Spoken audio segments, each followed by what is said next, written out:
السلام علیکم ناظرین، ساری تعریفیں اور ہم اس پروردگار کے لیے ہے جو سب کا خالق و مالک ہے۔ وہی ہمارا رب ہے جس نے سارے جہانوں کو پیدا فرمایا، جس نے ہمیں جانیں بخشی۔ وہی زندگی دینے والا ہے، وہی موت دینے والا ہے، وہی رزق دینے والا ہے۔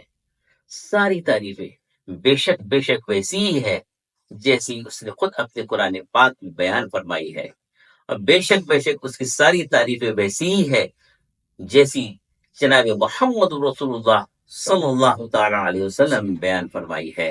اور لاکھوں کروڑوں درود و سلام ہمارے آقا جناب احمد مشتبہ محمد مصطفیٰ صلی اللہ تعالی علیہ وسلم پر، ان کی آل پر اور ان کی اصحاب پر۔ السلام علیکم ناظرین، مختصر سی نشست میں ہم لوگ موجود ہیں، اور ہمارے ساتھ موجود ہے آپ کے ہمارے ہر دل عزیز علی جناب حضرت مولانا اسلام نوری صاحب، بہت ہی بہترین اور بہترین عالم دین، بہترین علم رکھنے والی شخصیت ہمارے ساتھ موجود ہے، اور کچھ گفتگو ہم ان کے ساتھ کرنے جا رہے ہیں۔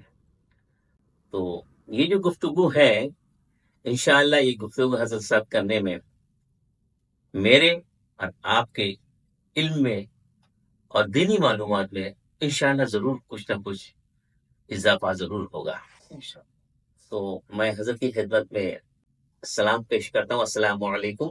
وعلیکم السلام ورحمۃ اللہ وبرکاتہ۔ خیریت سے حضرت؟ الحمدللہ۔ ماشاء اللہ، ایک نشست میں ہماری ملاقات ہو رہی ہے، اور ہم کچھ گفتگو کرنا چاہتے ہیں، کچھ ہم اپنے سرکار دو عالم اور ہمارا جو بہترین مذہب اسلام، جی اس کے متعلق کچھ گفتگو کریں گے۔ جی، خوشی ہوگی کہ آپ نے سرکار پاک صلی اللہ تعالی علیہ وسلم کی ذات پر گفتگو کرنے کے لیے مجھے انتخاب کیا۔ شکریہ بہت بہت آپ کا حضرت۔ جیسا کہ ہم لوگ سب جانتے ہیں کہ ہم اس مبارک مہینے میں چل رہے ہیں، جسے اسلام کا ایک بہت ہی مقدس مہینہ رجب کے نام سے جی جانا جاتا ہے، اور یہ بہت ہی مقدس مہینہ ہے۔ تو ویسے تو اس مہینے کی کافی فضیلتیں ہیں، لیکن اس مہینے میں خاص طور سے ایک شب ہے جسے شب معراج کہتے ہیں۔ تو میں سمجھتا ہوں اس معراج کو ہی ہم سمجھ لیں۔ جی تو حضرت میں آپ سے یہ جاننا چاہتا ہوں کہ معراج ہے کیا، اور شب معراج کیا ہے؟ جی، آپ ذرا اس پہ تھوڑا روشنی ڈالیں۔ بسم اللہ الرحمن الرحیم۔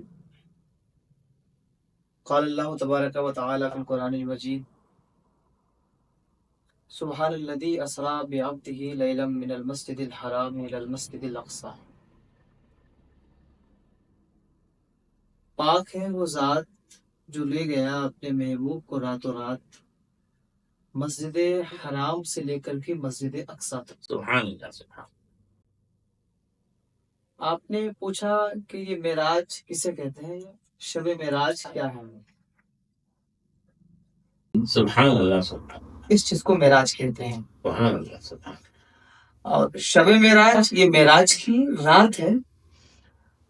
معراج کی رات یہ جو مکمل واقعہ معراج، جس معراج آقا کریم صلی اللہ تعالی وسلم کے اس روحانی و جسمانی سفر کا نام ہے، جس کو اللہ تبارک و تعالی نے اپنے محبوب صلی اللہ تعالی علیہ وسلم کو مسجد حرام سے مسجد اقصی تک، اس کے بعد پھر ساتوں آسمان یہاں تک کہ سدرۃ المنتہا تک، پھر مقام دنا فتح اللہ، اس کے بعد پھر لا مکہ تک کی سیر کرائی۔ شب کو پیش آیا، اس رات کو ہم لوگ معراج کہتے ہیں۔ اللہ۔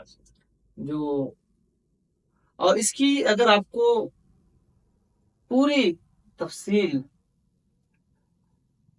سیکھنا ہو، جاننا ہو، آپ جاننا چاہتے ہیں تو اللہ تبارک و تعالی نے قرآن مجید میں سورہ النجم پر مکمل تفصیل کے ساتھ اس کو بیان فرمایا ہے۔ سبحان اللہ۔ معراج کو ایک طرح سے ویسے بھی سمجھ سکتے ہیں کہ ہمارے نبی صلی اللہ تعالی علیہ وسلم کے زندگی میں جو سب سے بڑا معجزہ ہے وہ ہے قرآن مجید۔ قرآن مجید کے بعد اگر سب سے بڑا کوئی معجزہ ہے حضور کی ذات میں تو وہ معراج ہے۔ سبحان اللہ۔ مطلب شب معراج جو ہے، معراج کا جو واقعہ ہے، یہ سرکار صلی اللہ علیہ وسلم کا ایک معجزہ ہے۔ یہ معجزہ ہے، سبحان اللہ۔ اور پھر یہ ایک ایسا معجزہ ہے کہ آقا کریم کے علاوہ کسی دوسرے انبیاء و رسولوں کو یہ معجزہ نہیں ہے۔ سبحان اللہ۔ یہ صرف خاص ہے ہمارے نبی پاک صلی اللہ تعالیٰ جیسا کہ ہم لوگ جانتے ہیں کہ 1,24,000 انبیاء کرام جی یہاں پر تشریف لائے، تشریف لائے۔ ان سب میں کسی کو یہ درجہ، یہ معجزہ نہیں ملا۔ میں تو یہ کہوں گا کہ اللہ تبارک و تعالیٰ نے سارے نبیوں رسولوں کو کچھ نہ کچھ کسی ایک خاص معجزے کے ساتھ دنیا میں بھیجا، جی ایک خاص معجزے کے ساتھ۔ میں میری علمی بساط کے مطابق اگر کہوں تو یہ کہ ان تمام انبیاء اور رسول کے معجزات ایک طرف جی اور حضور کا یہ معجزہ جس کو معراج کہتے ہیں یہ ایک طرف کافی بڑا ہے۔ بے شک بے شک، کیا بات، واہ کیا بات ہے، سبحان۔ کیونکہ اگر آپ دیکھیں جتنے انبیاء اور رسولوں کو اللہ نے کسی نہ کسی معجزہ کے ساتھ میں دنیا میں مبعوث فرمایا، ان سارے معجزہ کے پیچھے اگر کوئی چیز ہے تو وہ ہمارے نبی پاک صلی اللہ تعالی وسلم کی مبارک زندگی ہے۔ سبحان۔ یہی وجہ ہے کہ اللہ تبارک و تعالیٰ نے یہ معجزہ معراج اپنے محبوب کو عطا فرمایا، اس لیے کہ جو میرا محبوب ہے یہ دوسرے نبیوں کی طرح نہیں ہے، یہ تمام نبیوں میں سب سے اعلیٰ ہے۔ سبحان۔ میرے محبوب کا جو مقام و مرتبہ ہے یہ دوسرے نبیوں کی طرح نہیں ہے، یہ سب سے اعلیٰ و عرفہ مقام والے ہیں۔ سبحان اللہ۔ سبحان۔ اور پھر جب معجزہ کی بات آئی تو میں یہ بھی کہوں گا کہ ہر نبی کو اللہ تبارک و تعالیٰ نے کسی معجزہ کے ساتھ خاص کر کے بھیجا، لیکن جب حضور کو اللہ نے بھیجا تو سر سے لے کر کے پیر تک سرابا معجزہ۔ سبحان اللہ۔ سبحان اللہ، کیا پیاری بات۔ تو یہ معراج حضور صلی اللہ علیہ وسلم کے لیے ایک معجزہ ہے جس کو اللہ نے اپنے پیارے محبوب کو عطا کیا ہے۔ سبحان اللہ۔ سبحان اللہ۔ تو معراج جو آپ نے فرمایا ہے کہ سرکار علیہ وسلم یہاں سے تشریف لے گئے اور حضور کی ملاقات اللہ سے، اللہ کی بارگاہ میں ہوئی، اور تو اس میں جو معراج کا جو سفر ہے یہ کہاں سے شروع ہوا، کیسے ہوا؟ جی علماء جمہور کے نزدیک جی سفر معراج 27 رجب المرجب کی شب کو ہوئی۔ ابھی جو 27 جی 27 شب میں ہوئی، جی شب میں ہوئی، مطلب 26 کا دن گزار کے 26 جب 27 کی شب شروع ہوتی ہے جی تو وہ شب معراج۔ جی آقا کریم صلی اللہ تعالی علیہ وسلم مکہ شریف میں حضرت ام ہانی کے گھر آرام فرما رہے تھے۔ جی مورخین لکھتے ہیں کہ اچانک گھر کی جو چھت ہے وہ کھلی اور ایک فرشتہ داخل ہو گیا، اور اس فرشتے نے حضور صلی اللہ علیہ وسلم کو لینے کے بعد وہ مسجد حرام میں آئے اور حتیم کعبہ کے پاس لا کر کے حضور کو چھوڑ دیا۔ آقا کریم صلی اللہ علیہ وسلم فرماتے ہیں میں حتیم کعبہ میں تھا، اچانک ایک فرشتہ آیا، آنے کے بعد میں انہوں نے میرے سینے کو شک کیا، چیرا۔ جیسے میرے سینے کو شک کیا، میرے جسم کے اندر سے میرے دل کو نکالا۔ نکالنے کے بعد میں ایک سونے کی تشت منگائی گئی، میرے دل کو اس میں رکھا۔ رکھنے کے بعد میرے دل کو آب زمزم سے دھویا۔ سبحان دھونے کے بعد پھر سے میرے دل کو میرے جسم کے اندر رکھ دیا، اور مجھے محسوس تک نہیں ہوئی کہ کوئی میرے سینے کو شک کر رہا ہے اور مجھے کوئی تکلیف محسوس ہو رہی ہے۔ سبحان آگے آقا کریم صلی اللہ علیہ وسلم ارشاد فرماتے ہیں کہ رکھنے کے بعد ایک فرشتہ آیا اور آ کر کہنے لگے کہ آپ کو اللہ کی بارگاہ سے بلاوا آیا ہے، اور یہ ساری چیزیں عالم بیداری میں ہو رہی ہیں۔ بہت سارے لوگ الگ الگ تفسیریں بیان کرتے ہیں، کوئی کہتے ہیں عالم خواب میں، یہ روحانی سفر، بہت سارے لوگ الگ الگ تفسیریں لکھے ہیں، کہ یہ روحانی سفر تھا یا عالم خواب میں تھا یا بس یہ خیال ہے، یہ چیزیں۔ شرح مشکات المصابیح کی جو شرح ہے میرات المناجی، جی مفتی احمد یار خان صاحب نے ایک بڑی اچھی بات لکھی ہے۔ انہوں نے لکھی ہے کہ اگر کوئی یہ ایمان و عقیدہ رکھے کہ حضور صلی اللہ تعالی علیہ وسلم کو معراج روحانی طور پر ہوئی، تو یہ عقیدہ رکھنا کفر ہے۔ اچھا، آپ کو یہ عقیدہ رکھنا ہوگا کہ آقا کریم صلی اللہ علیہ وسلم کو جو معراج عطا ہوئی وہ جسم و جسمانیت کے ساتھ عالم بیداری میں، ایسا بھی نہیں کہ عالم خواب میں یا نیند کی حالت میں۔ آقا کریم صلی اللہ علیہ وسلم فرماتے ہیں کہ جیسے ہی میرے سینے کو شک کیا گیا، اس کے بعد میں میرے سامنے ایک جانور منگایا گیا جو کھچر سے چھوٹا اور گھوڑے سے تھوڑا بڑا، نہ پتلا نہ دبلا نہ کمزور نہ طاقتور، کچھ بھی نہیں، جس کو آپ براق کہتے ہیں۔ لا کر کے اس کو رکھا گیا، حضور صلی اللہ علیہ وسلم کو اس پر سوار کیا گیا۔ جیسے آقا کریم کو اس پر سوار کیا گیا، جبریل امین علیہ السلام آئے، آ کر کہنے لگے کہ تم کیا سوچ رہے تھے، براق سے تم کیا سوچ رہے ہو؟ تو کہنے لگے کہ میں خوشی کے مارے آنسو بہا رہا ہوں۔ تو کس چیز کی خوشی ہے؟ کہنے لگے آج مجھ پر وہ ذات اقدس سوار ہے جو عالمین میں جو سب سے افضل ہے۔ سبحان اللہ، سبحان دونوں جہان میں جو سب سے افضل۔ سبحان اللہ۔ پھر حضرت جبریل علیہ السلام آقا کریم صلی اللہ علیہ وسلم کو لے کر کے مسجد حرام سے مسجد اقصی کی طرف آپ روانہ ہو گئے۔ اس کے بعد جیسے ہی حضرت جبریل علیہ السلام آقا کریم صلی اللہ علیہ وسلم کو لے کر کے مسجد حرام سے نکلے، ایک مقام پر پہنچے آپ۔ پہنچنے کے بعد حضرت جبریل علیہ السلام کہنے لگے حضور آپ اتریے،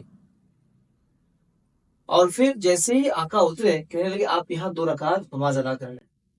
اچھا، آپ نے 2 رکعت نماز ادا کی۔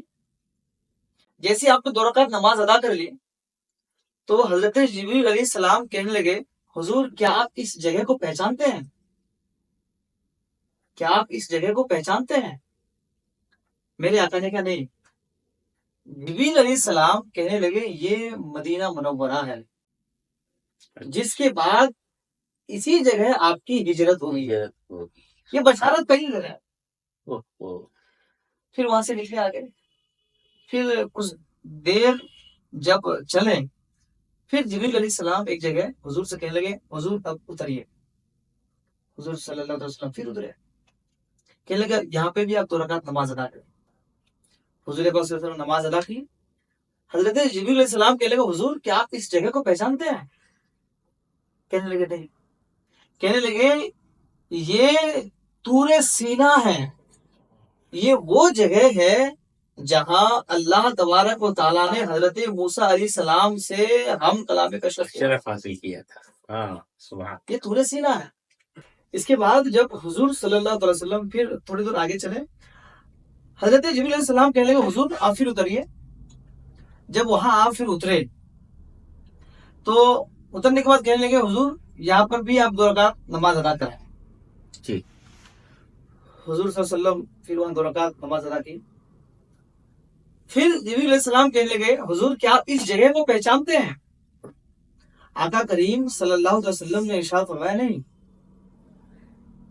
جبریل علیہ السلام کہنے لگے یہ بیت لحم ہے. بیت لحم ہے لہم. اچھا. یعنی یہ وہ جگہ ہے جہاں حضرت عیسیٰ علیہ السلام کی ولادت ہوئی تھی. اوہ سبحان اللہ. اب دیکھیے حضور صلی اللہ علیہ وسلم کی ذات کو دیکھیے آپ. سبحان اللہ. سبحان.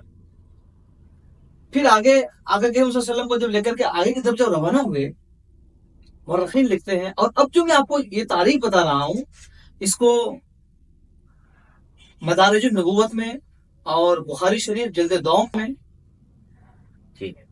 راوی نے بیان کیا ہے کہ لیکن جب آگے تھوڑی دور چلے تو آقا کریم صلی اللہ تعالی علیہ وسلم نے ایک بوڑھی عورت کو دیکھا اور اس کو اس حالت میں دیکھا کہ وہ عورت جو ہے حضور کو اپنے طرف بلا رہی تھی. اچھا. کہنے لگے آپ میرے طرف آئیں. تو جبریل علیہ السلام کہنے لگے یا رسول اللہ یعنی حضور آپ آگے بڑھتے رہیں. ادھر توجہ نہیں تھی کہ آپ آگے بڑھتے رہیں. اچھا. تھوڑی دور آگے گئے. پھر لکھتے ہیں مورخین کہ تھوڑی دور چلے جانے کے بعد میں ایک جماعت نے آواز دی.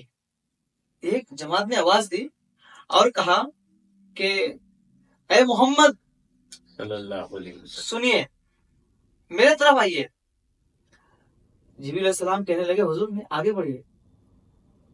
اچھا. ہاں ہاں ہاں. ادھر توجہ نہ دیں آپ. اچھا. آگے بڑھیے. تھوڑی دور چلے ایک سلام کی آواز آئی السلام علیکہ یا اول. جی. السلام علیکہ یا اول، السلام علیکہ یا آخر، السلام علیکہ یا حاشر. یہ 3 لفظوں پہ سلام کا جواب ہے. حضور صلی اللہ علیہ وسلم حضرت جبریل علیہ السلام کی طرف دیکھنے لگے تو حضرت جبریل علیہ السلام نے کہا حضور آپ سلام کا جواب دے دیجیے. یہاں فرمایا سلام کا آپ جواب جواب. اچھا. ابھی تک روک رہے تھے، اب یہاں فرما رہے ہیں کہ جواب سلام کا جواب دیا جائے. دیکھیے آگے گیا آپ بیت المقدس پہنچے. جیسے ہی آپ بیت المقدس پہنچے تو آپ نے اپنی سواری کو وہاں باندھا جہاں پہلے کے انبیاء اور رسول اپنی سواری کو باندھا کرتے تھے. بیت المقدس میں ایک گیٹ ہے جس کا نام ہے غالباً باب یمانی. حضور صلی اللہ تعالی علیہ وسلم اسی گیٹ کے پاس جا کر کے اپنی سواری کو باندھا. باندھنے کے بعد آپ بیت المقدس کے اندر سے آپ کا گزر ہوا. جیسے ہی گزر رہے تھے آپ تو دیکھا کہ کوئی ہے اور ان کے دونوں ہاتھ میں ایک پیالے ہیں. ایک پیالے میں شراب ہے اور ایک پیالے میں دودھ ہے. انہوں نے حضور کی طرف پیش کیا. حضور کی طرف انہوں نے پیش کیا. جیسے انہوں نے حضور کی طرف پیش کیا حضور صلی اللہ تعالی علیہ وسلم نے دودھ کے پیالے کو لے لیا. نوش فرمایا. نوش فرمایا. سبحان. جیسے نوش فرمایا حضرت جبریل علیہ السلام کہنے لگے حضور اگر آپ شراب کے پیالے کو لے لیتے تو آپ کی امت گمراہ ہو جاتی. اللہ اکبر. اللہ نے آپ کی فطرت میں اس چیز کو ڈالا کہ آپ نے دودھ کے پیالے کو لے لیا. سبحان. آپ وہاں سے نکلے. نکلنے کے بعد آپ مسجد اقصی کی طرف آپ روانہ ہوئے. جبریل علیہ السلام کہنے لگے حضور تمام انبیاء تمام رسول مسجد اقصی میں آپ کا انتظار کر رہے ہیں. مسجد اقصی میں آپ چلیے اور وہاں آپ سے قبل کے جتنے انبیاء ہیں جتنے رسول ہیں جی وہ سب آپ کا انتظار کر رہے ہیں. سبحان. اگر یہاں رکتے ایک بات میں یہ یاد آئی مجھے جی کہ جیسا آپ نے فرمایا کہ سرکار صلی اللہ علیہ وسلم کا سینہ چاک کیا گیا جی اور اس کو آب زم سے دھویا گیا. اس تو براق لایا گیا اور براق نے شوخی دکھائی اور براق نے آپ کی عظمت کی تعریف کی. جی آپ کو بتایا کہ آپ کی ذات سارے عالموں میں خدا کے بعد سب سے زیادہ افضل ہے. جی جی تو ہمیں یہاں درس دیا جا رہا ہے براق کے ذریعے کہ حضور کی عظمتیں بیان کرنا، تعریف بیان کرنا، یہ جبرائیل علیہ السلام کی بھی سنت ہے اور براق کی بھی سنت ہے. جی حضور کی تعریف بیان کرنا. جی جی جی تو یہ ایک بات. اور دوسری بات یہ جیسا کہ براق جو برق سے بنا ہے بجلی، تو اس کی رفتار اتنی تیز تھی جیسا کہ سائنس کے میں بتایا گیا ہے کہ بجلی کی جو رفتار ہے جی اس کی رفتار 1,80,000 میل پر سیکنڈ ہے. Per second. جی جو بجلی کی رفتار. بجلی اگر دوڑائی جائے تو اس کی رفتار 1,80,000 تقریباً میل پر سیکنڈ ہے. جی اور ایسا بتایا گیا ہے کہ براق کے جو پیر ہے ہماری نگاہ جہاں تک دیکھ سکتی ہے وہاں اس کا پہلا قدم ہوتا ہے. جی جی ہے نا. براق کی رفتار کے بارے یہی کہا گیا ہے کہ براق کی جہاں نظر ہوتی تھی وہاں ان کا پیر ہوتا تھا، پہلا قدم ہوتا تھا. تو آپ اندازہ لگائیے کہ وہ رفتار کتنی تیز ہے، کتنی تیز رفتار ہوگی اس کی. جی آپ اندازہ نہیں لگا سکتے اتنی تیز رفتار ہے. یہ سفر معراج ہی جو ہے، اس سفر معراج کو انسانی شعور سمجھ نہیں سکتا ہے. جی بے شک. بس ہم اسی پر خوش ہے کہ محبوب کو رب نے بلایا. اور جب رب نے بلایا تو جب جو آیت میں نے ابھی پڑھی، سبحان الذی اسری بعبدہ لیلا من المسجد الحرام الی المسجد الاقصی الذی بارکنا حولہ لنوریہ. سبحان اللہ. حولہ تک جو ہے مسجد حرام سے مسجد اقصی تک کا ذکر ہے، تفسیر ہے. لنوریہ من آیاتنا، لنوریہ من آیاتنا. اگر آپ اس کی تفسیر پڑھیں تو مسجد اقصی سے لے کر کے سدرۃ المنتہا تک کا ذکر ہے. جی اس کے بعد آگے جو ہے انہ هو السمیع البصیر، بے شک رب وہ ہے جو سنتا بھی ہے اور دیکھتا بھی ہے. سبحان اللہ. تو پھر اس کی تفسیر اگر آپ کریں تو سدرۃ المنتہا سے لے کر کے لامکان تک ہے.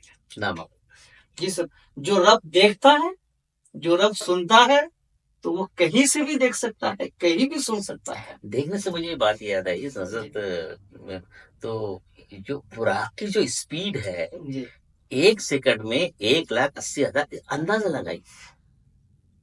سرکار دو عالم صلی اللہ علیہ وسلم جب براق پہ تشریف جلوہ افروز ہوئے اور جب سفر شروع ہوا تو حضور نے فرمایا کہ میں نے براق سے چلتے سمے فلاں سرخ ٹیلے کے پاس حضرت موسیٰ کو غالباً اپنی قبر میں نماز پڑھتے ہوئے دیکھا. جی ٹھیک ہے. یہاں سے ابھی مجھے بتائیے، ایک سوچنے والی بات ہے، رفتار ہے 1 سیکنڈ میں 1,80,000.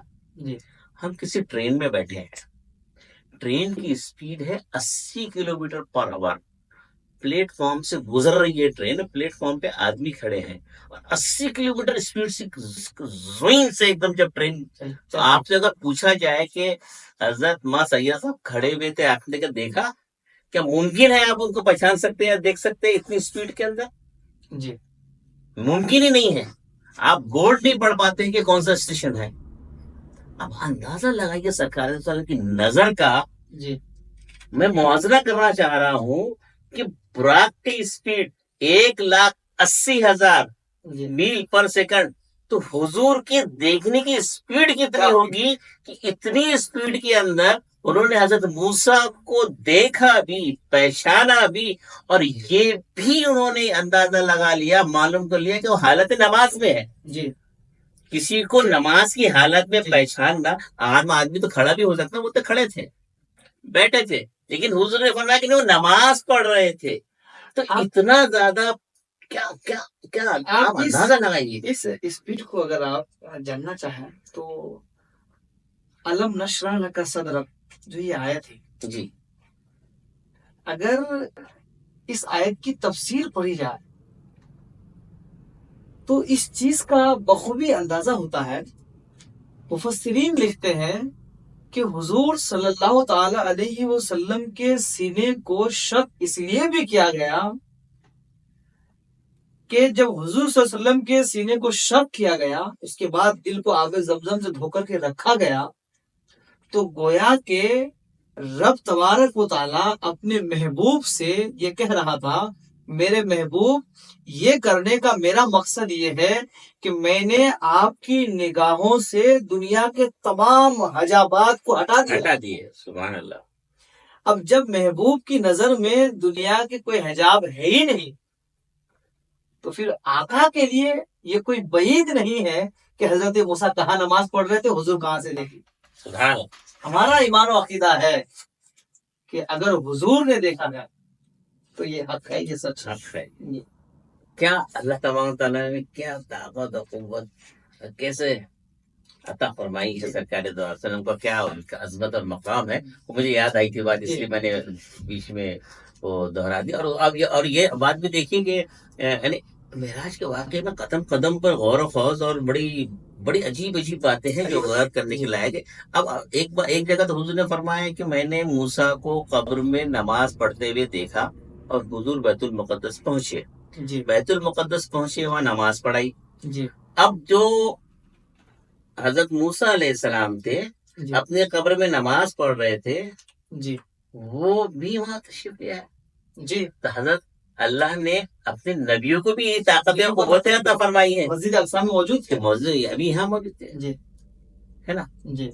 تو یہ بات مجھے یاد آئی تو میں نے ذکر کر دیا، اس کو ایڈیشن کر دیا. تو سرکار صلی اللہ علیہ وسلم جب وہاں مسجد اقصی میں پہنچے اور پھر ان کو دودھ کا اور اس کا پیالہ پیش کیا گیا، تو اس کے بعد پھر وہاں اور کیا. جب سرکار پاک صلی اللہ علیہ وسلم مسجد اقصی میں تشریف لے کر کے گئے تو دیکھیں کہ تمام انبیاء اور رسول سب بندی کے ساتھ کھڑے ہیں اور وہاں کی حالت کو دیکھنے کے بعد جو بیان کیا گیا، ایسا لگ رہا تھا کہ حقیقت میں یہ تمام انبیاء اور رسول کسی مہمان کے انتظار میں کھڑے ہیں. جیسے ہم لوگ عام طور پر کسی مہمان کو دعوت دیتے ہیں اور استقبال کے لیے کھڑے رہتے ہیں.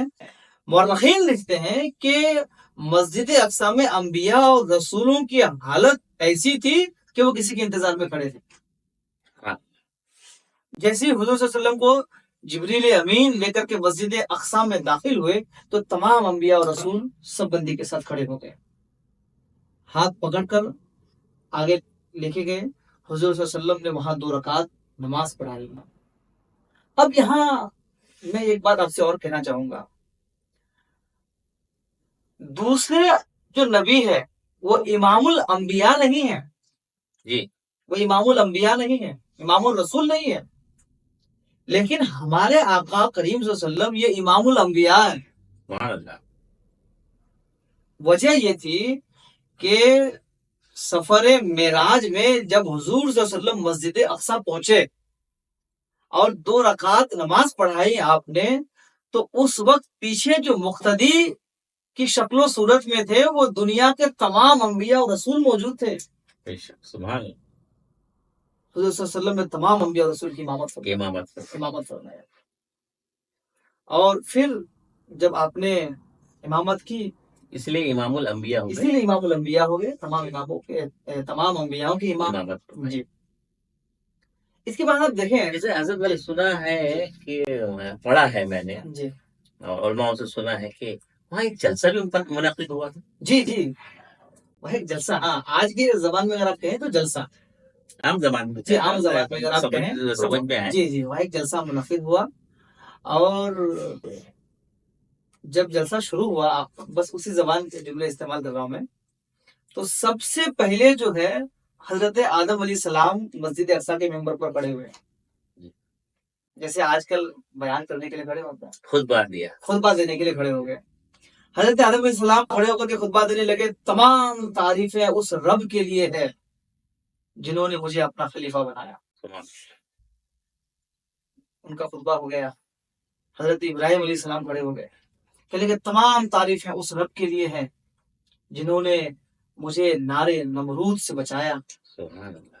حضرت داؤد علیہ السلام کھڑے ہو گئے اور پھر انہوں نے خطبہ دیا، تمام تعریفیں اس رب کے لیے ہیں جنہوں نے مجھے یہ طاقت دی تھی کہ میں مضبوط سے مضبوط لوہے کو اپنے دانتوں سے چبا جاتا تھا۔ حضرت سلیمان علیہ السلام کھڑے ہو گئے کہ لیکن تمام تعریفیں اس رب کے لیے ہے جنہوں نے مجھے یہ طاقت بخشی کہ ہزاروں میل دور اگر کوئی چیٹی بھی رہے تو مجھے وہ نظر آتی تھی، اور پھر درندے چرندے پرندے میں سب کی زبانیں سمجھتا تھا، سبحان اللہ، سب کی بولیاں سمجھتا تھا۔ اس کے بعد پھر حضرت عیسیٰ علیہ السلام خطبہ دینے لگے۔ حضرت عیسیٰ علیہ السلام نے خطبہ دی کہ تمام تعریفیں اس رب کے لیے ہے جنہوں نے مجھے یہ طاقت دی کہ میں مادرزاد اندھوں کوڑوں کو شفا دے دیتا تھا۔ اس رب نے مجھے وہ طاقت دی کہ اگر میرے پاس کوئی اندھا آتا تھا تو شفا ملتی تھی، اللہ کے حکم سے اللہ کے حکم سے شفا ملتی تھی، کوئی کوڑ کی بیماری لے کے آتا تو شفا ملتی تھی۔ یہ تمام انبیاء ایک ہی بات خطبہ دیتے گئے، اور یہ خطبہ جو ہے کتاب دلائل النبوت میں موجود ہے، جی تمام نبیوں کے جو خطبے ہیں موجود ہے۔ جب حضرت عیسیٰ علیہ السلام نے آخر میں خطبہ دیا تو حضرت عیسیٰ علیہ السلام خطبہ دے کر کے اتر رہے تھے سیڑھی سے، جبریل امین ہمارے آقا کے ہاتھ پکڑ کر خطبے کے ممبر پر کھڑا کر دیے، کہنے لگے حضور اب آپ خطبہ دیجیے، ہاں، اب آپ خطبہ دیجیے۔ تو اس لیے آج بھی جلسوں کے اندر مہمان خصوصی کا خطبہ بات یہ ہوتا ہے، بات یہ ہوتا ہے جو مہمان خصوصی ہوتا ہے، وہی سنت ابھی جی وہ ہم لوگوں کے جلسے میں چلے آ رہی ہے۔ جی جی جی اب آپ خطبہ دیجیے۔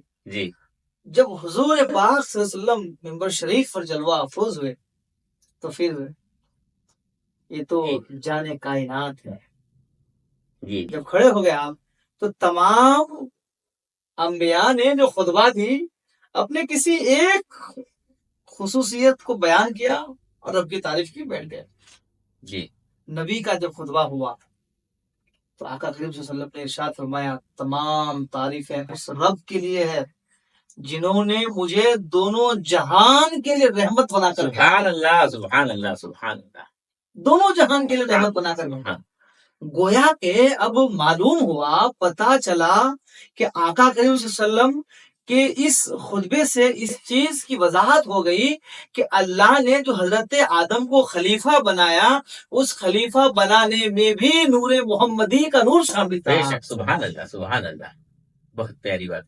آقا کریم صلی اللہ علیہ وسلم فرمانے لگے کہ ابراہیم تم پر اگر نار نمرود سرد پڑ گئی اور برکت آ گئی، رحمت آ گئی، تو اس میں بھی نور محمدی کی نور کی جھلک۔ سبحان اللہ سبحان اللہ، آگے فرما رہے ہیں داؤد علیہ السلام اگر اللہ نے آپ کو یہ طاقت دی تھی تو اس میں بھی نور محمدی کا صدقہ ہے۔ سبحان اللہ سبحان اللہ، یہی تو وجہ ہے کہ حضور نے فرمایا مجھے رب نے دونوں جہان کے لیے رحمت بنا کر، رحمت بنا کے، دونوں جہان کے لیے، سبحان اللہ۔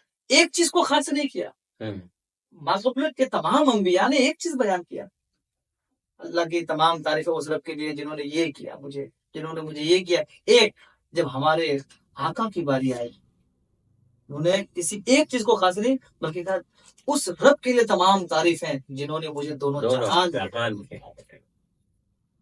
اور اپنا محبوب بنائے، اور اپنا محبوب بنا۔ سبحان اعلیٰ حضرت فرماتے ہیں سب سے اعلیٰ و اولا ہمارا ہے، سب سے بالا و اعلیٰ ہمارا ہے۔ کیا خبر کتنے تارے کھلے چھپ گئے پر نہ ڈوبے نہ ڈوبا ہمارا۔ سبحان اللہ سبحان اللہ سبحان اللہ، کسی کو خلیل بنایا جی، اور کسی کو نجیب بنایا، نجیب بنایا، کسی کو شفیع بنایا، جی، اور میرے آقا کو اپنا محبوب بنایا، محبوب محبوب بنایا، محبوب بنایا۔ اس سے بڑی اور کیا بات ہے۔ تو حضرت پھر یہ سب سے ملاقات ہوئی، پھر سرکار دو عالم کا سفر پھر آسمان کی طرف شروع جی، پھر ہوا۔ آسمان کی طرف۔ تو جب آسمان کی طرف سفر شروع ہوا تو حضور نے کیا کن کن چیزوں کا مشاہدہ فرمایا؟ مسجد اقصی سے جبریل امین نے حضور پاک صلی اللہ علیہ وسلم کو لے کر کے آسمانی سفر شروع کیا۔ جیسے آپ آسمان کے دروازے پہ پہنچے آواز آئی کون ہے تو کہنے لگے جبریل امین۔ تو کہنے لگے ساتھ میں کون ہے تو کہنے لگے حضرت جناب محمد مصطفیٰ صلی اللہ علیہ وسلم ہے۔ تو کہنے لگے کیا بلایا گیا ہے؟ کہنے لگے ہاں بلایا گیا ہے۔ انہوں نے گیٹ کھول دیا، سبحان اللہ، پہلے آسمان کا دروازہ کھولا، کھولنے کے بعد اہلا و سہلا و مرحبا، اور انہوں نے خوشی سے کہا کہ ہماری خوش نصیبی ہے کہ محمد مصطفیٰ صلی اللہ علیہ وسلم ہمارے بیچ تشریف لے کر کے آئے۔ سبحان اللہ سبحان اب پہلے آسمان پہ گئے تو پہلے آسمان میں حضرت آدم علیہ السلام وہاں بیٹھے تھے. جیسے ہی کہ قریب گئے جبریل علیہ السلام کہنے لگے حضور یہ آدم ہے، یہ آپ کے ابا ہیں، یہ حضرت آدم ہیں، آپ ان کی اولاد ہیں. جیسے آپ ان کے پاس گئے سلام کلام ہوئی اور پھر دعائیں دی گئی ایک دوسرے کو. اس کے بعد میں وہاں پر حضور پاک صلی اللہ علیہ وسلم نے ایک چیز دیکھی. جی یہ دیکھی کہ حضرت آدم جہاں بیٹھے ہیں ان کے ایک طرف کچھ روحیں ہیں، کچھ لوگ ہیں، جی اور ایک طرف کچھ لوگ ہیں، مطلب دائیں طرف کچھ لوگ، بائیں طرف کچھ لوگ. تو دائیں طرف جو لوگ ہیں وہ خوش ہیں، اچھا وہ خوشیوں میں جھوم رہے ہیں، اور جو بائیں طرف ہے یہ رو رہے ہیں، وہ رو رہے ہیں. حضور نے جبریل سے پوچھا جبریل یہ کیا ہے؟ جبریل علیہ السلام کہنے لگے حضور یہ جو دائیں طرف جو آپ دیکھ رہے ہیں جو خوش ہے یہ حضرت یہ آدم کی وہ اولاد ہیں جو جنتی ہے. اچھا جو خوش ہے. جو خوش ہیں یہ جنتی ہے، اور جو بائیں طرف ہے یہ جہنمی ہے. اوہ، مطلب یہ کہ جنت میں کون جائے گا اور جہنم میں کون جائے گا، اللہ تعالیٰ نے یہ فیصلہ کر لیا ہے. اور وہ سب حضور کو دکھا دیا اور گیا، حضور کو دکھا اور دیا، وہ لوگ بھی دکھا دیے گئے حضور کو. دکھائے گا حضور. سرکار تو عالم جی. نے آسمان پر ان سارے لوگوں کو دیکھ لیا کہ یہ جنتی ہیں جی اور یہ جہنت. سب کو دکھا دیا. اللہ نے مشاہدہ کروا دیا سب. جی سب کو دکھا دیا، سبحان اللہ. سب کو دکھا دیا. اس کے بعد پھر آپ پہلے آسمان. اچھا یہ جو ساری چیزیں آپ کے سامنے بیان کی گئی اس کو امام بخاری نے بخاری شریف کے جلد دوم میں اس چیز کو بیان فرمایا ہے. اچھا اس کے بعد دلائل النبوت میں بھی اس کو بیان کیا گیا ہے. پھر جو ہے حضرت جبریل امین حضور پاک صلی اللہ تعالی وسلم کو لے کر کے دوسرے آسمان کی طرف روانہ ہو گئے. جیسے آپ دوسرے آسمان پر پہنچے تو وہاں حضرت عیسیٰ علیہ السلام سے ملاقات ہوئی. پھر وہی سلام کلام ہوئے اور بات چیت ہوئی. ہونے کے بعد پھر جو ہے جبریل علیہ السلام حضور پاک صلی اللہ علیہ وسلم کو لے کر کے تیسرے آسمان کی طرف روانہ ہوئے. جیسے ہی تیسرے آسمان کی طرف روانہ ہوئے تو وہاں حضور کی ملاقات حضرت یوسف علیہ السلام سے ہوئی. سبحان. جب حضرت یوسف علیہ السلام سے ہوئی تو حضرت یوسف علیہ السلام نے حضور پاک صلی اللہ علیہ وسلم سے ایک بات کہی تھی، ایمان تازہ ہو جائے گا.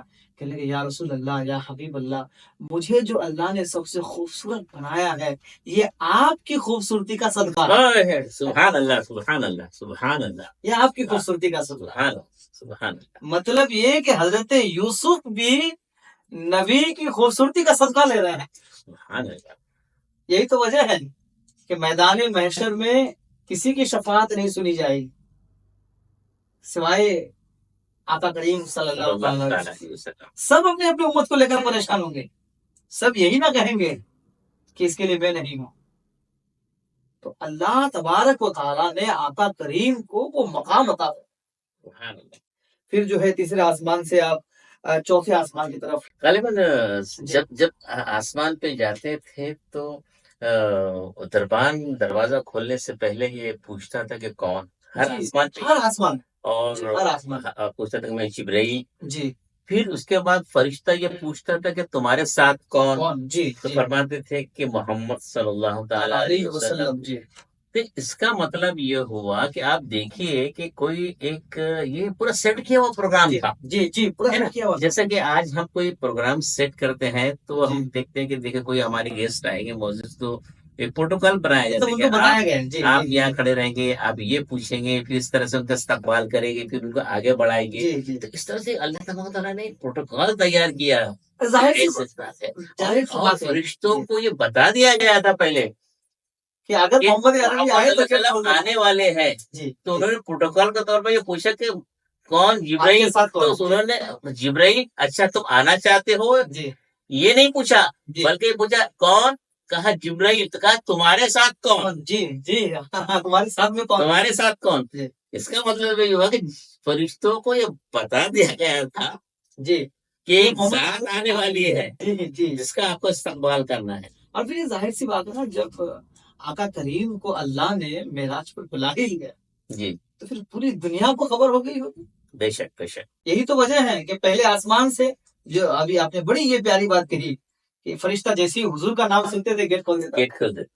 اس کا مطلب ہے کہ ان کو معلوم تھا معلوم تھا کہ کوئی ذات آ رہی ہے آ جس رہی کے لیے ہے. مجھے گیٹ کھولنا ہے. اور ایک ملکہ تیار کیا جاتا ہے کہ استقبال کرنے کا طریقہ ہونا چاہیے. جی جی ہے نا؟ بس اسی حساب سے. نہیں تو گیٹ کھلتے جاتے اور ایسے ہی چلے جاتے جی تو وہ بات جو ہے ایسا بھی ہو سکتا تھا کہ اللہ نے گیٹ کھول دیا اور آپ چلے جائیں. لیکن نہیں، نہیں جی شان دکھانے والی تھی کہ کون سی شخصیت آنے والی تھی. فرشتوں کے اوپر بھی وہ روب دبدبا، اور فرشتے خوش تھے. دیکھنے کے بعد فرشتے خوش ہوتے تھے کہ آج ہم نے اس شخص کو دیدار کر لیا، اس ہستی کا دیدار کر لیا، اور خوشی مناتے تھے فرشتے. جی جی.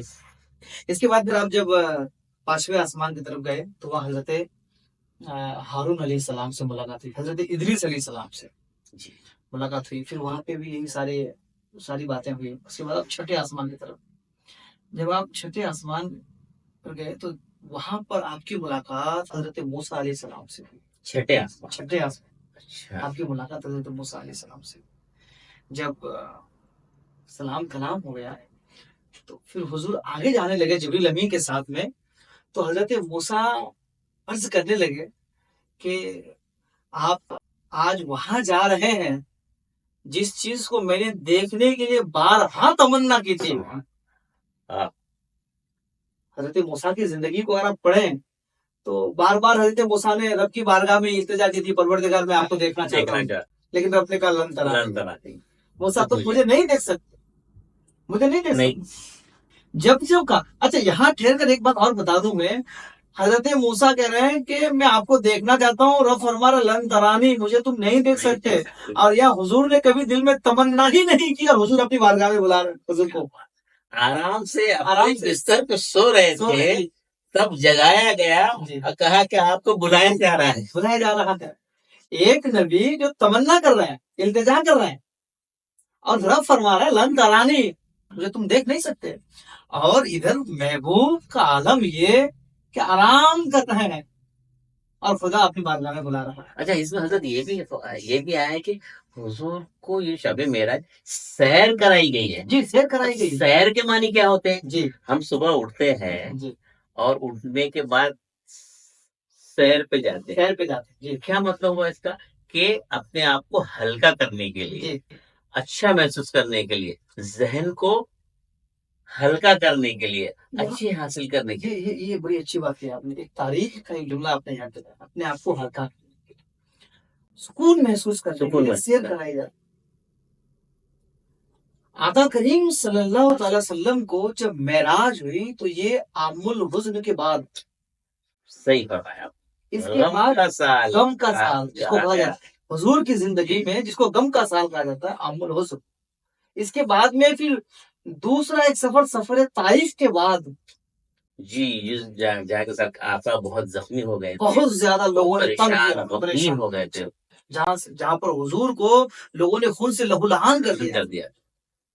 اب جو ہے آپ نے جب سیر کرائے، جی سکون محسوس ہوتا ہے، خوشی محسوس ہو ساری تھکان. تو اس معراج کی سیر کرانے کا مقصد کا ایک مقصد یہ بھی ہے کہ حضور جو عام الحزن میں غمگین ہو گیا ہے، ان کا دل جو بھاری، ان کے اوپر جو بوجھ آ گیا ہو، لوگوں نے پریشان کیا ہو، یا طائف میں حضور کو لوگوں نے گالیاں دی، برے لفظ کہے، پتھر مارے، خون بہایا گیا حضور کی، یہ تمام جو غم تھے حضور کی ذات میں، اللہ تعالیٰ ان تمام غم سے دور کرنے کے لیے معراج کی سیر کرائی. سبحان اللہ. سبحان ان تمام غم سے دور کرنے کے. صحیح بالکل. یہ بڑا اہم نقطہ ہے. کیونکہ اس وقت جو ہے حضرت اما خدیجہ رضی اللہ تعالی عنہ کا بھی وصال ہو چکا تھا، اور حضرت ابو طالب رضی اللہ تعالی عنہ کا بھی وصال ہو چکا تھا. تو کوئی سہارا دینے والا، تشفی دینے والا حضور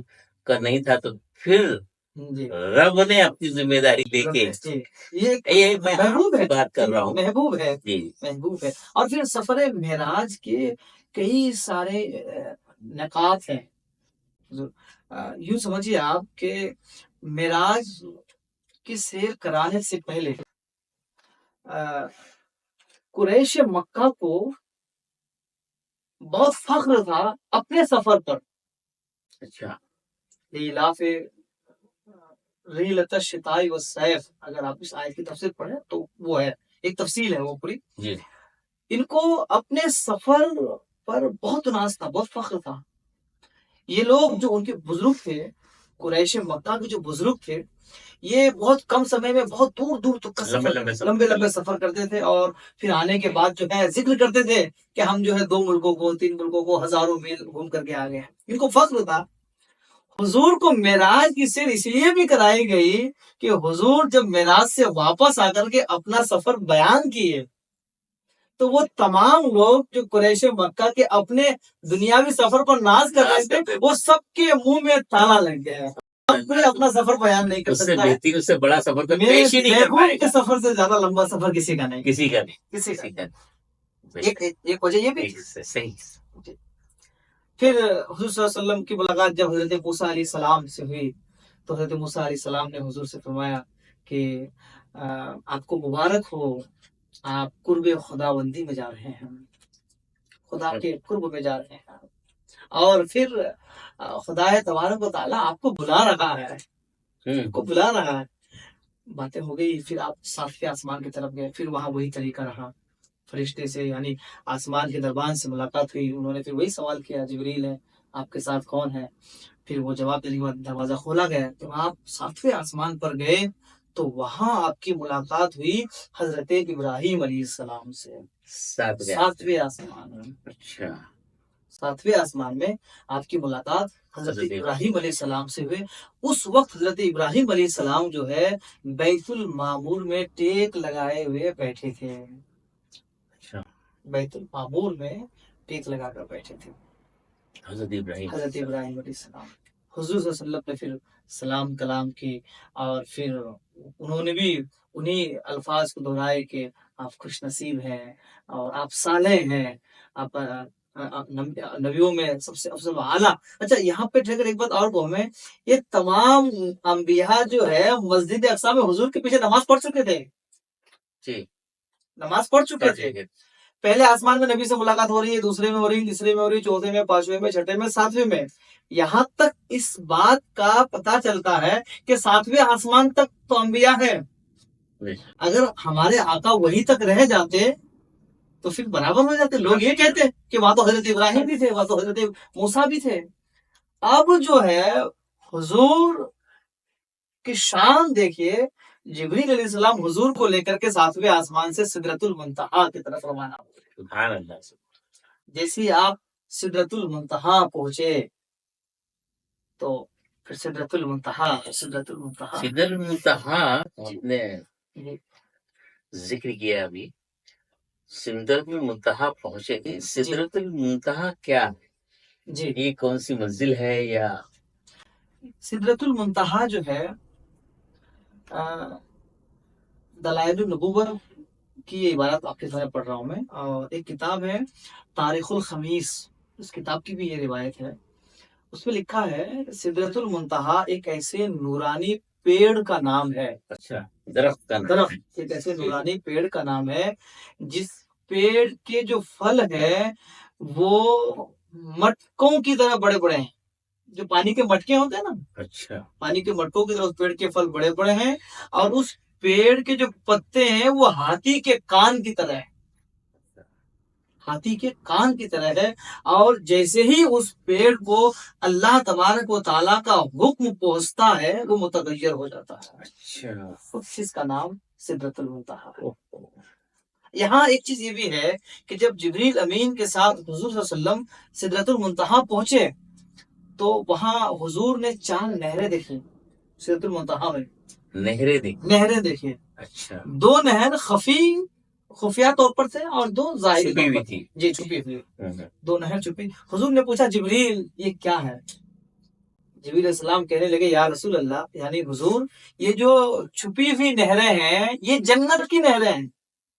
چھپی ہوئی نہریں جو ہیں وہ جنت کی ہے. جی یہاں ایک ساتھ اور کو میں سب کے مطلب یہ کہ اللہ تعالیٰ جنت کی نہریں حضور کو وہاں دکھا رہے ہیں. حضور دیکھ رہے ہیں یہ چھپی ہوئی نہریں ہیں، یہ جنت کی ہے. اور جو ظاہری نہریں ہیں حضرت جبریل امین نے کہا ظاہری نہروں میں ایک نہر نہر فرات ہے، جس کو ہم کربلا میں دیکھتے ہیں، کربلا میں نہر فرات ہے، اور دوسری نہر نہر نیل ہے جس کو آپ دریائے نیل کہتے ہیں۔ یہ سدرۃ المنتہا۔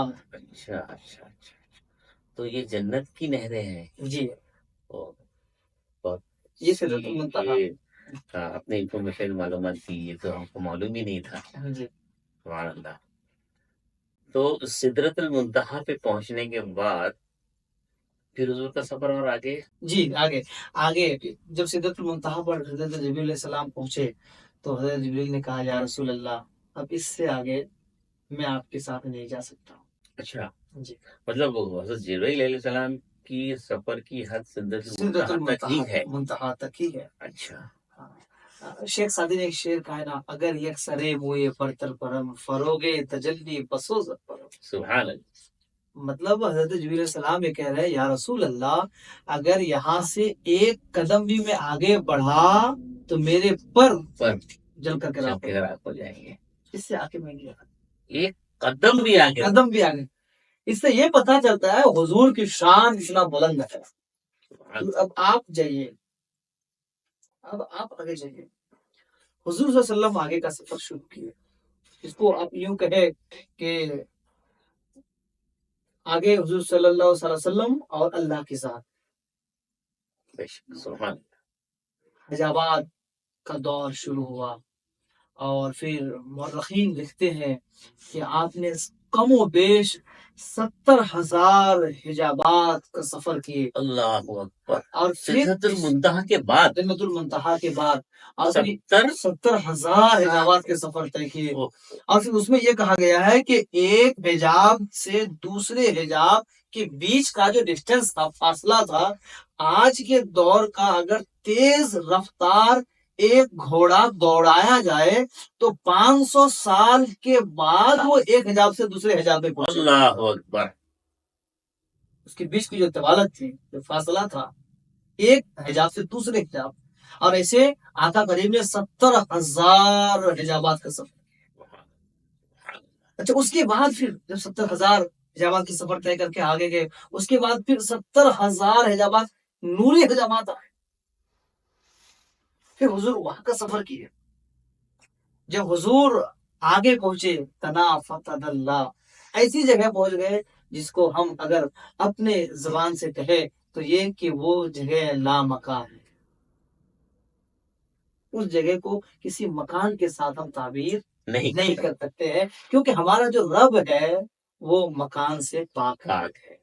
بے شک حضور صلی اللہ علیہ وسلم ایک دم سے قریب پہنچ گئے۔ رب فرما رہا ہے میرے محبوب اور قریب ہو، فکانا قابا قوسین او ادنا، حضور اور قریب آئے، حضور کو بالکل قریب بلایا گیا، اور اتنا قریب بلایا گیا کہ حضور اور رب کے بیچ میں کچھ نہیں تھا۔ اللہ اکبر، سبحان۔ آقا کریم صلی اللہ علیہ وسلم حضور کے سب سے قرب میں پہنچے، وہ شرف ہمارے اور آپ سب کے آقا کریم صلی اللہ علیہ وسلم۔ وہاں پر جو وہاں کے حالات حضور نے جو بیان تھا، امام بخاری نے جس کو لکھا ہے وہ یہ کہ حضور فرماتے ہیں کہ میں نے جب دائیں طرف دیکھا تو دیکھا ایک فرشتوں کی جماعت ہے جو بس کھڑے ہیں، وہ اپنی نگاہیں بھی ادھر ادھر نہیں کرتا ہے، کھڑے ہیں۔ آقا فرماتے ہیں کہ میں نے بائیں طرف ایک فرشتوں کی جماعت دیکھی جو رکوع میں ہیں اور اٹھ نہیں رہے ہیں۔ پھر فرماتے ہیں کہ میں نے ایک طرف ایک فرشتوں کی جماعت دیکھی جو سجدے میں ہیں، جو سجدے ہی میں ہیں۔ میں نے کہا پروردگار یہ کب اٹھیں گے؟ رب نے فرمایا قیامت تک جو جس حالت میں اسی حالت میں رہے۔ اللہ اکبر۔ ایک چیز یہاں میں آپ کو بتانا چاہوں گا، جب ہم رکوع میں رہتے ہیں تو ہم کیا کرتے ہیں؟ ہم اللہ تبارک و تعالی کی تعریف و توصیف بیان کرتے ہیں، بے شک سجدے میں بھی وہی کرتے ہیں، اللہ کی تعریف بیان کرتے ہیں۔ اس سے پتا چلا کہ وہ فرشتے جو رکوع میں ہیں، سجدے میں ہیں، قیام میں ہیں، وہ قیامت تک اللہ تبارک و تعالیٰ کی تعریف کرتے رہیں گے۔ بے شک، سبحان اللہ۔ یہی وجہ ہے کہ رب تبارک و تعالیٰ کی تعریف دنیا میں کوئی مکمل طور پر بیان نہیں کر سکتا۔ سکتا۔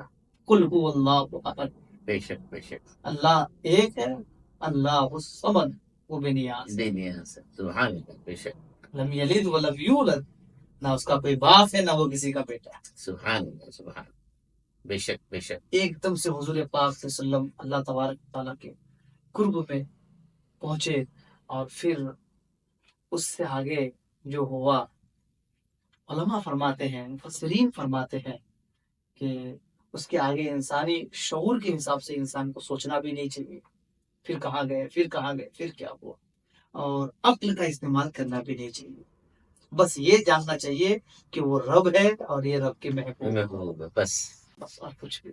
بعد از خدا بزرگ تو تو یہ یہ قصہ قصہ مختصر مختصر اللہ تبارک و تعالیٰ نے اپنے قریب بلایا، جب بلائے تو بعض مفسرین کے حساب سے یہ جو ہم لوگ تشہد پڑھتے ہیں نماز میں، التحیات للہ والصلوات والطیبات، ہاں ہاں یہ پڑھا گیا۔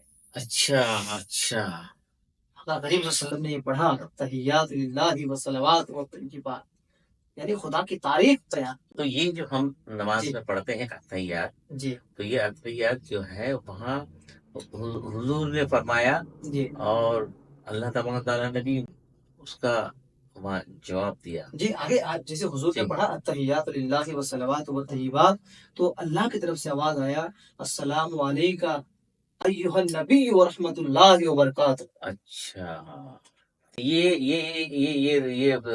جی گفتگو ہے، یہ گفتگو یہ گفتگو ہے، گفتگو ہو رہی ہے، یہ گفتگو اسلام ہو کو رہی دیا ہے۔ جائے۔ پھر آواز آئی السلام علینا وعلی عباد اللہ الصالحین، یہاں تک گفتگو ہوئی۔ پھر تمام فرشتے جو چاروں طرف دست بستر پڑے تھے، انہوں نے کہا اشہد ان لا الہ الا الا اللہ اللہ واشہد ان محمد محمد عبدہ عبدہ ورسولہ۔ سبحان صلی اللہ۔ اللہ علیہ وسلم۔ تو وہاں پہ بھی فرشتوں نے بھی فرشتوں نے محمد کی رسالت پر گواہی دی، گواہی دی، گواہی دی اور اللہ کے نام کے ساتھ اللہ کے نام کے ساتھ محمد کا نام کو ساتھ میں جوڑا۔ ساتھ میں جوڑا۔ سبحان اللہ سبحان اللہ، کیا بہترین مقام عطا فرمایا جی ہے۔ تو وہاں پر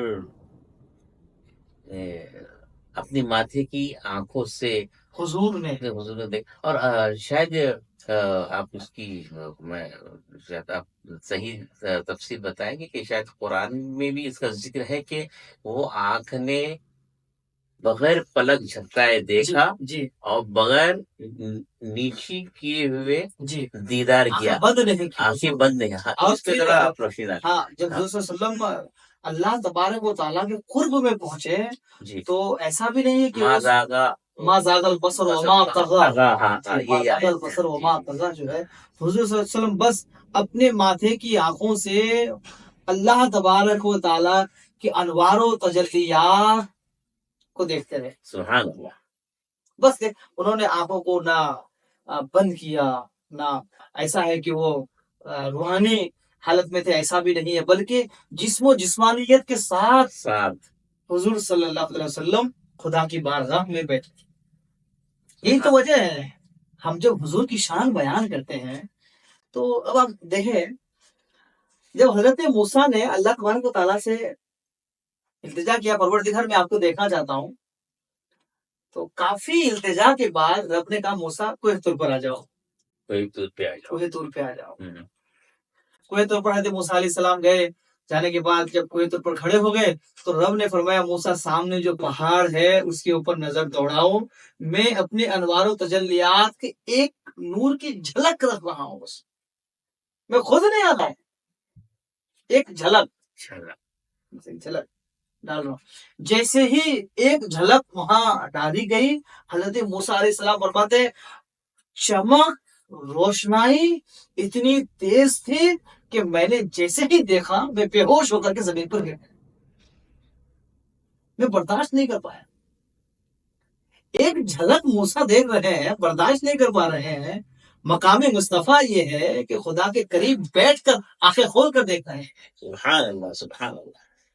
فکانا قاب قوسین او ادنی کے مقام پر گئے اور حضور آنکھیں کھول کر دیکھ رہے ہیں، اور یہاں موسیٰ ایک جھلک برداشت نہیں کر پایا۔ سبحان اللہ۔ پھر آگے دیکھیے، ایمان تازہ ہو جائے گا، جب حضرت موسیٰ علیہ السلام کو ہوش آیا تو انہوں نے جیسے اپنی آنکھیں کھولی تو ڈر سے پھر بند کر لی، لوگوں نے پوچھا کیا ہوا؟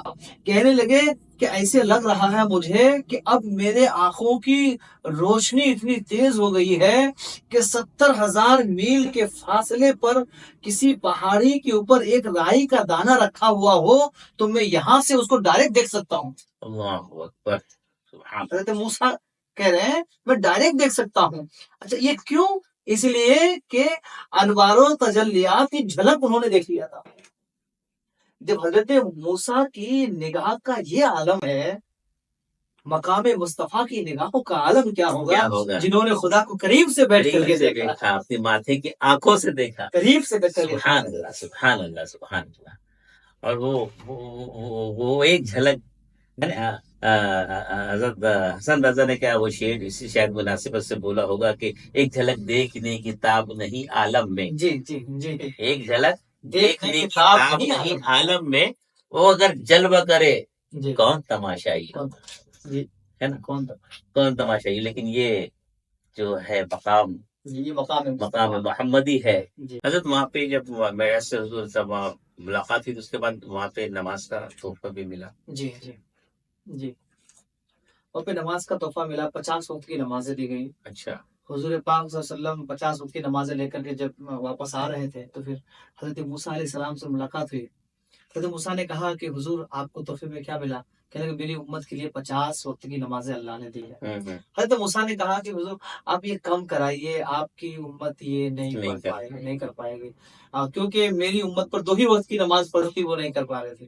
حضرت موسیٰ کے کہنے پر حضرت صلی اللہ علیہ وسلم رب کی بارگاہ میں پھر گئے اور پھر مورخین لکھتے ہیں کہ اسی طرح حضرت موسیٰ کے کہنے پر حضور پاک صلی اللہ علیہ وسلم 9 مرتبہ رب کی بارگاہ میں گئے اور 5 وقت کی کم کراتے گئے. جب 45 کم ہو گیا، 5 رہ گیا، حضرت موسیٰ نے تب بھی کہا تھا حضور آپ اور بھی کم کرا لیجیے. تو حضور نے فرمایا تھا نہیں، اللہ نے مجھے ابھی فرمایا ہے کہ تمہارے امتی پڑھیں گے 5 ثواب 50 کا ملے. سبحان اللہ سبحان اللہ سبحان اللہ. تو حضرت پھر وہاں سے پھر یہ معراج سے پھر جنت دوزخ کی بھی حضور جی سیر جی اللہ تبارک و تعالیٰ نے جبریل علیہ السلام کے ذریعے ہمارے نبی صلی اللہ علیہ وسلم کو جنت کی سیر کرائی اور دوزخ کے عذاب دکھایا گیا. اور اس کے بعد پھر آپ صلی اللہ علیہ وسلم جیسے گئے تھے پھر آپ مسجد اقصی ہو کر مطلب سارے چیزیں جو غیب ہے اور یہ ہے یہ ساری چیزیں غیب حضور کو دکھایا گیا. اس کے بعد جب حضور تشریف لائے تو اپنا سفر معراج لوگوں کے سامنے پیش کیا، بتایا تو لوگوں نے اس کو قبول نہیں کیا. جی یا قبول کس نے قبول کیا؟ دراصل میں حضور پاک صلی اللہ علیہ وسلم جب واپس آئے معراج سے تو یہ ایک طرح سے وقت ٹھہر گیا تھا. جی کیونکہ مورخین لکھتے ہیں کہ حضور صلی اللہ علیہ وسلم جب وضو کیے تھے تو پانی کے قطرات بہی رہے تھے، کنڈی ہل رہی تھی، بستر گرم تھا اور حضور پاک صلی اللہ علیہ وسلم واپس آ گئے تھے. جب مکہ شریف میں اس بات کو پھیلایا گیا کہ حضور کہہ رہے کہ میں جو ہے مسجد اقصی گیا اور پھر سدرۃ المنتہا گیا اور لامکہ تک کا سفر کیا، تو وہاں ابو جہل بیٹھا تھا، انہوں نے مذاق اڑایا، انہوں نے ہنسا اور کہنے لگے کہ نعوذ باللہ کہ یہ محمد جھوٹ بول رہا ہے. جی انہوں نے مذاق اڑایا. جب یہ بات باہر پھیل گئی تو ایک آدمی جا کر کہنے لگے صدیق، یعنی صدیق اکبر سے ملاقات ہوئی، کہنے لگے صدیق تمہارا دوست کہہ رہا ہے کہ میں آج یہاں جا کر کے آ گیا. تو سیدنا صدیق اکبر مسکرا کر کہنے لگے کیا سچ میں یہ محمد کہہ رہے ہیں جو تم کہہ رہے ہو؟ تو کہنے لگے ہاں یہ وہی کہہ رہے ہیں. کہنے لگے اگر آقا کہہ رہے ہیں تو پھر صدیق اس بات پر ایمان رکھتا ہے، یہ بات سچ ہے. سبحان اللہ سبحان اللہ سبحان اللہ. تو حضرت صدیق اکبر نے اس کی صداقت پہ مہر لگا دی اور اسی بات کی تصدیق کرنے کی وجہ سے حضرت صدیق اکبر کا لقب صدیق ہوا. سبحان اللہ یہ سب سے سچے ہیں. سبحان اللہ سبحان اللہ. بہت بہترین حضرت، بہت بہت شکریہ آپ کا. بہت ہی بہترین اور بہت ہی بہترین انداز کے اندر آپ نے پورے سفر معراج کو ہم سب کے سامنے پیش کیا. انشاءاللہ پھر دوسری نشست میں ہماری ملاقات ہوگی. بہت بہت شکریہ. السلام علیکم. وعلیکم السلام ورحمۃ اللہ وبرکاتہ.